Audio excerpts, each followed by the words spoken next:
Bienvenidos nuevamente, queridos hermanos. Vamos a continuar con nuestro curso Los Hechos de los Apóstoles, en esta ocasión con la clase número 24. En el nombre del Padre, y del Hijo, y del Espíritu Santo. Amén. Padre nuestro que estás en el cielo, santificado sea tu nombre. Venga a nosotros tu reino. Hágase tu voluntad en la tierra como en el cielo. Danos hoy nuestro pan de cada día. Perdona nuestras ofensas, como también nosotros perdonamos a los que nos ofenden. No nos dejes caer en la tentación y líbranos del mal. Dios te salve María, llena eres de gracia, el Señor es contigo. Bendita eres entre todas las mujeres y bendito es el fruto de tu vientre Jesús. Santa María, Madre de Dios, ruega por nosotros pecadores, ahora y en la hora de nuestra muerte. Amén.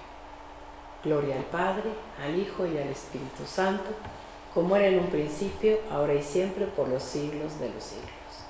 Oh Espíritu Santo, don de Dios y fuerza de lo alto, fuente de agua brotante de vida eterna, desciende y mora en nuestros corazones. Haznos verdaderos adoradores del Padre, condúcenos a la plenitud de la verdad y transfórmanos en testigos de Jesús para llevar tu nombre hasta los confines de la tierra. Amén. Y de eso se trata nuevamente, insisto, el libro de los Hechos, de llevar el Evangelio hasta los confines de la tierra. San Lucas en este libro nos está enseñando cómo el Evangelio, proclamado en Jerusalén y creído en Jerusalén, va a empezar a superar las fronteras no solamente de Jerusalén, sino en esta ocasión de la Tierra Santa. Ya vimos cómo Felipe predicó en Samaria, pero Samaria todavía, si ven su mapa, es Tierra Santa, todavía es tierra de judíos. Pero ahora el Evangelio va a llegar a una ciudad del Imperio Romano que se llama Antioquía de Siria. Y ahí se va a fundar la segunda iglesia en importancia.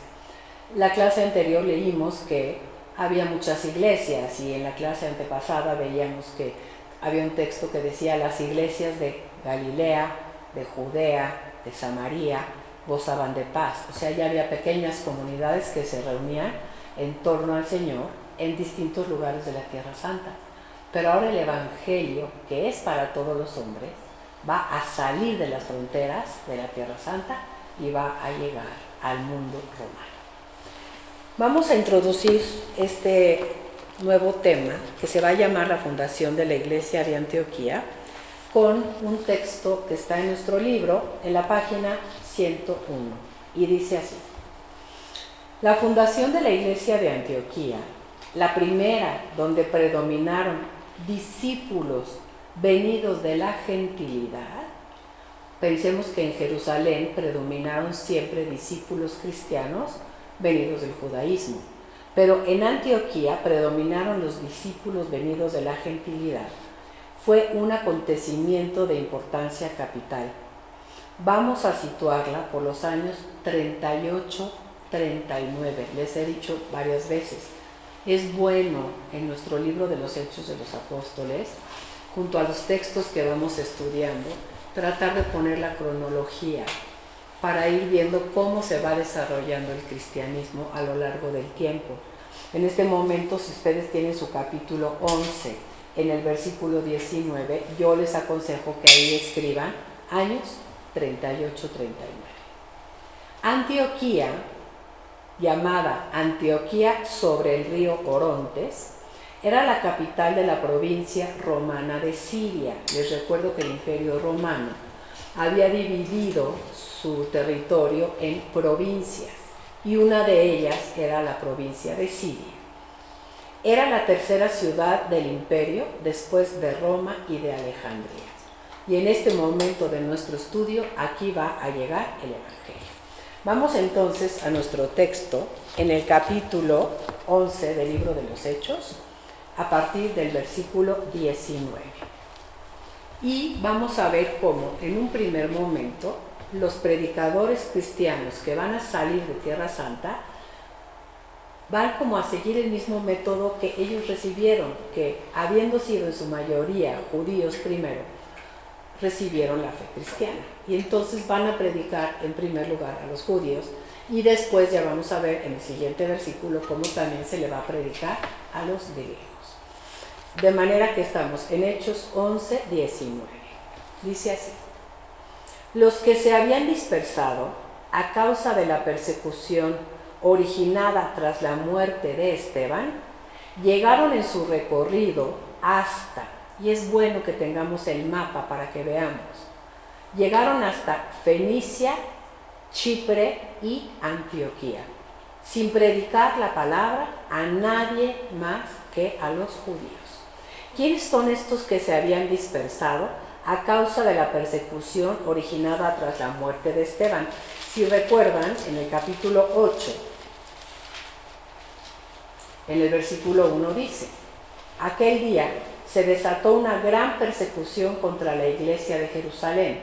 Los judíos emprendieron una persecución en contra de los cristianos que formaban ya la iglesia de Jerusalén, y todos se dispersaron primero por las regiones de Judea y de Samaria. Ahora en el capítulo 11 nos dice que además los que se habían dispersado llegaron en su recorrido hasta tierras paganas, Fenicia, Chipre y la ciudad de Antioquía, y que no predicaban la palabra a nadie más que a los judíos. ¿Y qué sería lo que le predicaban a los judíos? Que Jesús era el Mesías. ¿Cuál fue, si recuerdan el relato de la conversión de San Pablo, cuál fue la gran novedad que descubrió Pablo? Que ese Jesús a quien él perseguía era dos cosas: que era el Mesías anunciado en las Escrituras y que era el Hijo de Dios.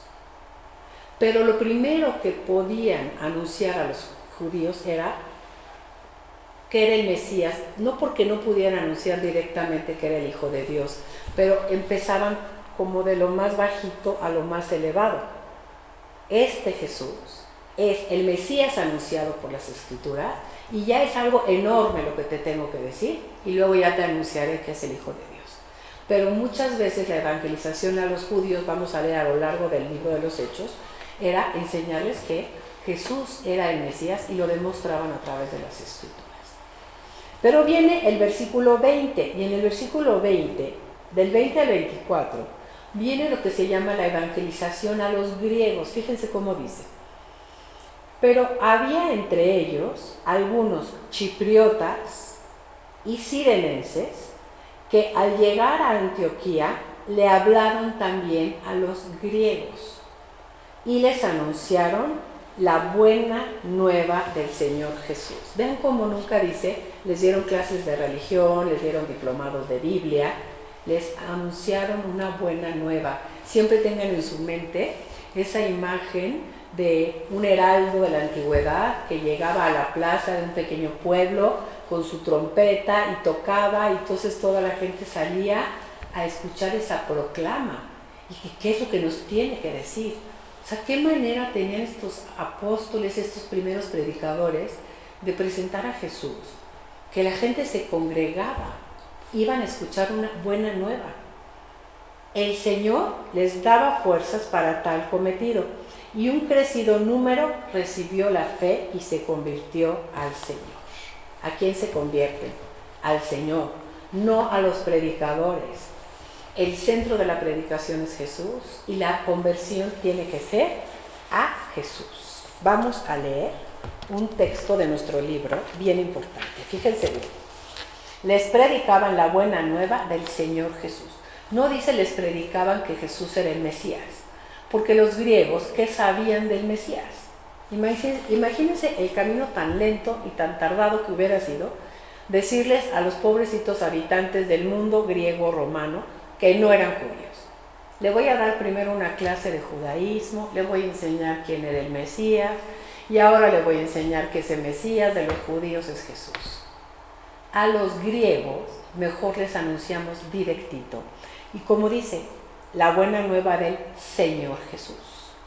Eso quiere decir que les predico más bien a Jesús como Hijo de Dios, que fue el Mesías de los judíos. Fíjense cómo a uno y otro grupo se les predica lo mismo. Jesús es el Mesías y es el Hijo de Dios. Pero tengo que elegir, dependiendo del grupo que tengo enfrente, qué le conviene más. A los judíos les conviene más primero escuchar que Jesús es el Mesías. Pero a los griegos la palabra Mesías no les dice nada. En cambio la palabra Señor les dice algo muy importante. Para eso quiero ir a mi libro en la página 102. En el segundo párrafo dice así: mientras que a los judíos se les predicaba que Jesús era el Mesías, a los gentiles se les anunciaba que Jesús era el Señor. Para los gentiles, el título de Mesías poco significaba. En cambio, el título de Señor estaba preñado de sentido. Al emperador romano se le llamaba el Señor y se le reconocía un poder regio, único, absoluto y universal, casi divino. Así pues, anunciando a Jesús como el Señor, los discípulos están comunicando a los gentiles su fe en que Jesús no es solo el Señor del imperio, sino más. Es el Señor Jesús exaltado a la diestra de Dios y constituido el soberano del reino escatológico, el reino que vendrá al final de los tiempos. ¿Qué diferencia de predicación entre lo que tienen que escuchar los gentiles y lo que tienen que escuchar los judíos? Que nos sirva, hermanos, en nuestra proclamación del Evangelio. Identificar cuál es el grupo que tenemos delante. Quizá es un grupo muy preparado y puedo hablar muchas cosas. Quizá sea un grupo muy atento pero con una fe más sencilla que necesita oír algo más sencillo. Vean las enseñanzas que hemos sacado de esta historia de los orígenes del cristianismo. Cómo a través de la experiencia evangelizadora los primeros cristianos nos van enseñando cómo debe de ser la evangelización. Y una palabra muy importante es la del versículo 21. El Señor les daba las fuerzas para tal cometido. ¿Se acuerdan lo que les había dicho el día de la ascensión? En el capítulo 1, en el versículo 8 les dijo: cuando el Espíritu Santo venga sobre vosotros, recibiréis una fuerza que os hará ser mis testigos en Jerusalén, en toda Judea y Samaria y hasta los confines de la tierra. Los apóstoles están constatando que las promesas de Jesús se cumplen. Él les dijo: los voy a llenar de mi Espíritu Santo, Él los va a acompañar, Él es la fuerza evangelizadora, y esto se va una y otra vez confirmando. La Escritura tiene textos muy bonitos sobre la palabra de Dios que nunca falla y cómo Dios siempre cumple sus promesas. Les voy a leer un texto que quizá lo hemos leído en alguna ocasión, en el capítulo 23 del libro de Josué, que Dios había prometido a Abraham la entrada en la tierra de Canaán, suya para su posteridad para siempre. Y Abraham pues tuvo que irse a la muerte sin ver esta descendencia tan grande, tan incontable, pero como después de tantos años esa descendencia llega a la tierra prometida. Tardó unos 600 años en cumplirse la gran promesa. Y entonces Josué dice, capítulo 23, versículo 14: ya veis que yo me voy por el camino que debe seguir todo el mundo. Reconoced con todo vuestro corazón y con toda vuestra alma que de todas las promesas que Yahvé nuestro Dios había hecho en vuestro favor, no ha fallado ni una sola. Todas se os han cumplido, ni una sola ha fallado. ¿Qué se está cumpliendo aquí? Van a dar testimonio hasta los confines de la tierra. Están llegando ya a la ciudad de Antioquía. Versículo 22. Me regreso a Hechos de los Apóstoles, capítulo 11, versículo 22. Cuando la noticia de que habían evangelizado en Antioquía, una ciudad romana, llegó a oídos de la iglesia de Jerusalén, enviaron a Bernabé a Antioquía. La iglesia madre de Jerusalén, siempre preocupada por ver qué es lo que está sucediendo en otras comunidades. Y enviaron a alguien que nosotros ya habíamos conocido en el capítulo 6, que es Bernabé. Si les gusta, vamos a retomar ese texto para ver de dónde salió Bernabé. Versículo 23. Al llegar Bernabé y ver todo lo que Dios había obrado entre ellos, no dice lo que hicieron los evangelizadores, no dieron su canal exitoso de YouTube, no dijeron, wow, qué buen predicador, ya nos adherimos a su movimiento. Vean cómo está escrita la Biblia.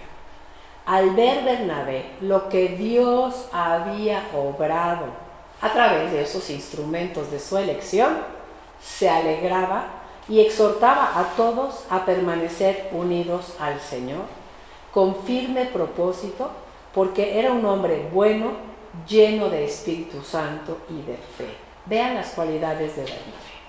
Era un hombre bueno, lleno de Espíritu Santo y de fe. Por lo tanto, tenía al Espíritu Santo en su corazón, que le llenaba de alegría. Uno de los efectos sensibles, inmediatos de la presencia del Espíritu Santo en una persona es la alegría, ese gozo profundo de saberse habitado por Dios. Luego, era un hombre de fe, era un hombre que había creído bien, que tenía claros sus conceptos sobre quién era Jesús y qué había que enseñar sobre Jesús, pero sobre todo tenía claro lo que Dios obra entre los hombres cuando tiene instrumentos disponibles para obrar. Por entonces, una considerable multitud se agregó al Señor. Poco a poquito San Lucas nos va diciendo, se va agregando gente a este nuevo movimiento que está surgiendo. De manera que ya tenemos una iglesia, una asamblea reunida en torno al Señor, en otra ciudad muy importante del imperio, que es Antioquía de Siria, una ciudad predominantemente gentil. Ya el Evangelio pasó las fronteras de la Tierra Santa, está en territorio romano. Se va cumpliendo poco a poquito aquella palabra de Jesús que San Lucas ha querido desarrollar. Quiero que el Evangelio llegue hasta los confines de la tierra. Y vamos a ver ahora el versículo 25 y 26, que son sumamente importantes para nosotros, porque vamos a aprender de dónde nos viene el nombre de cristianos. Quiero primero que nada regresarme al capítulo 9, a donde habíamos dejado a San Pablo, porque lo habíamos dejado en ¿dónde? Capítulo 9, versículo 30. Como a Pablo intentaban matarlo, los hermanos, al saberlo, lo llevaron a Cesarea y de ahí lo enviaron a Tarso, de manera que Pablo se había regresado a su ciudad natal, la ciudad de Tarso, que está en la provincia romana de Cilicia. Están ustedes viendo su mapa y ven cómo ahí está Cilicia y está cerca de la provincia romana de Siria. Pablo es judío, pero acuérdense que Pablo es de este grupo de judíos helenistas, es decir, un judío que, siendo de raza judía y de religión judía, sin embargo nació y fue educado en la cultura grecorromana, por eso se le llama un judío helenista, y después se convirtió al cristianismo. Y la iglesia de Antioquía, que se acaba de fundar, que está ahí cerquita, está llena de gentiles que se han convertido al cristianismo. Entonces Bernabé, vean lo que va a hacer. Vámonos ahora al capítulo 11 nuevamente, en el versículo 25. Bernabé, que está viendo cómo va creciendo esta comunidad, partió después para Tarso en busca de Saulo, es el año 39, y en cuanto lo encontró, lo llevó consigo a Antioquía. ¿Quién mejor que Pablo para ayudar a Bernabé en la evangelización de los gentiles? Pablo, un hombre que conoce el mundo grecorromano. Y estuvieron juntos durante un año entero en aquella iglesia e instruyeron a una gran muchedumbre. Y ahora vean el versículo 26, subráyenlo con muchos colores y pongan ahí la nota que vamos a leer ahorita y pongan la fecha, año 39-40. Escuchen este versículo. En Antioquía fue donde por primera vez los discípulos de Jesús reciben el nombre de cristianos. ¿Qué dice la nota de la Biblia de Jerusalén? Es decir, partidarios o seguidores de Cristo. Al inventar este apodo, los gentiles de Antioquía tomaron el título de Cristo ungido como un nombre propio. Vean qué maravilla. Desde el año 39-40, los que pertenecemos a la iglesia, que nosotros siempre decimos católica y nos saltamos el cristiana católica, tenemos el título de cristianos desde el año 39. Lo comento por esto, porque luego surgen diferentes grupos que van diciendo nosotros somos los verdaderos cristianos.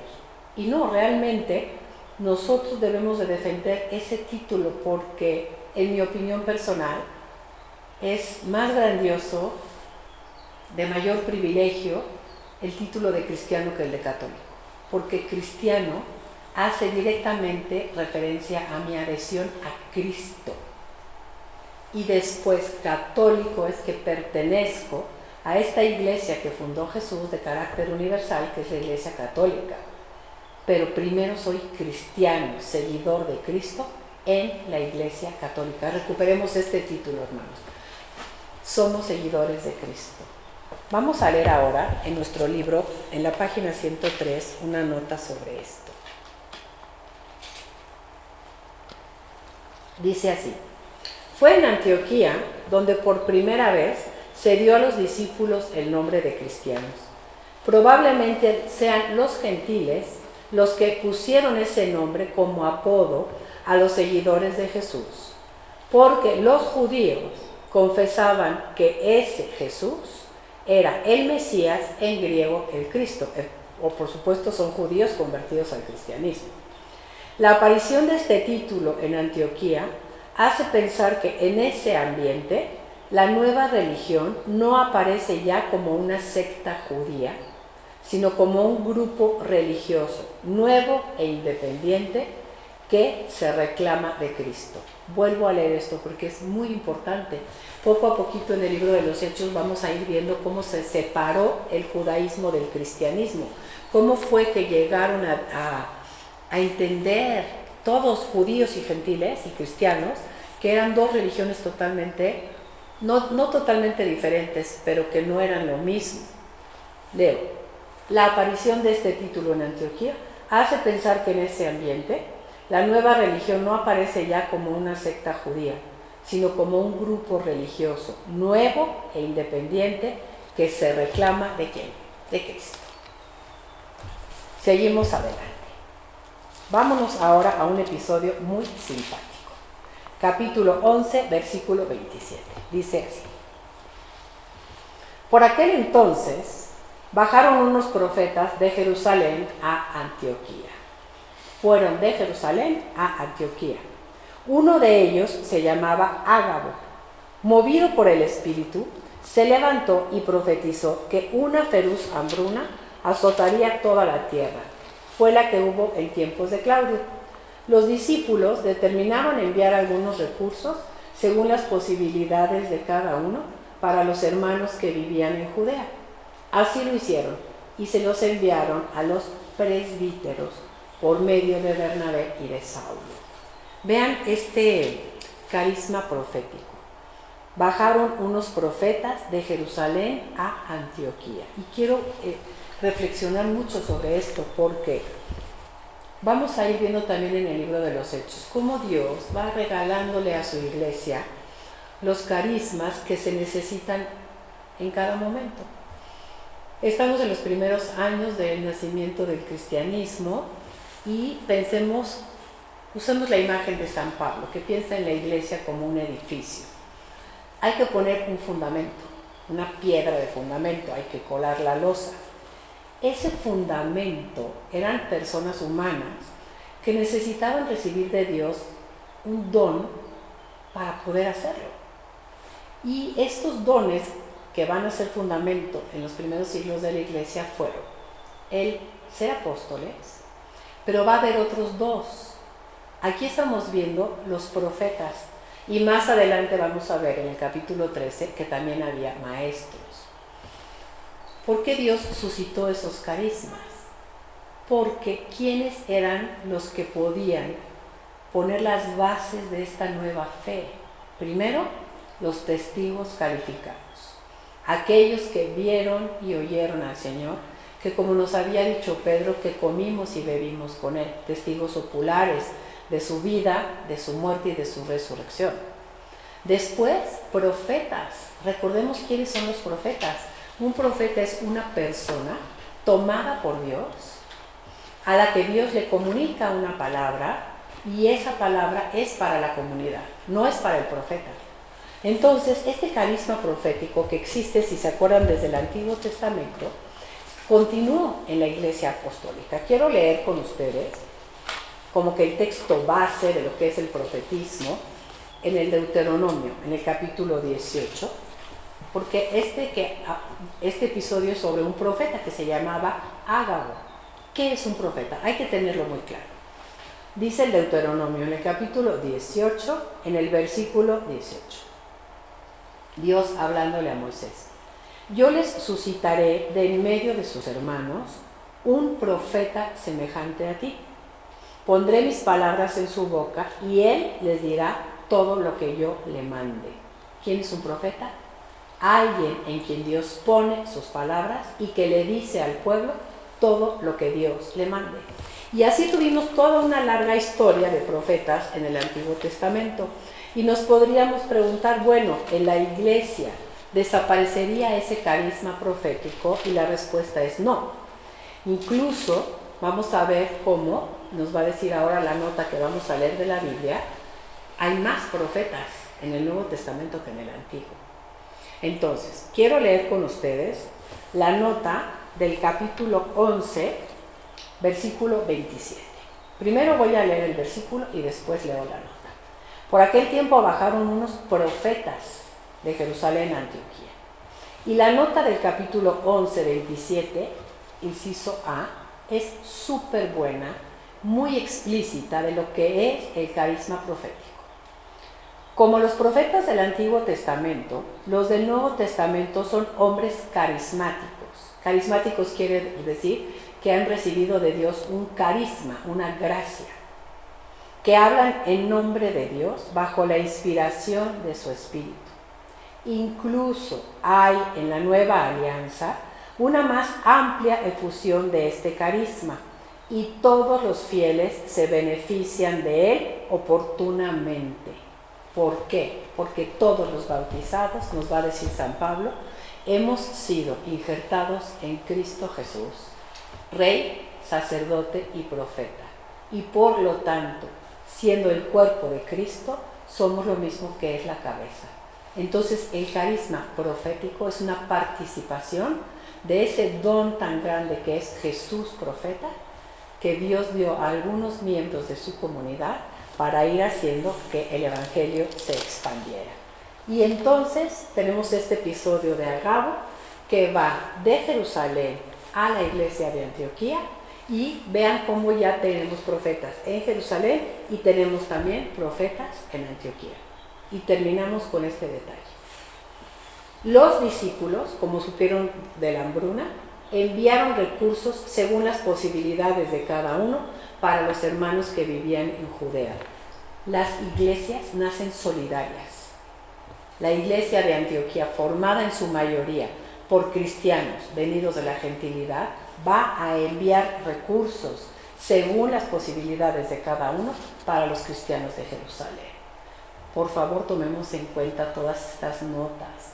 Renovemos nuestro cristianismo, reflexionando mucho en cada una de las palabras que nos entrega este precioso libro. Muchas gracias.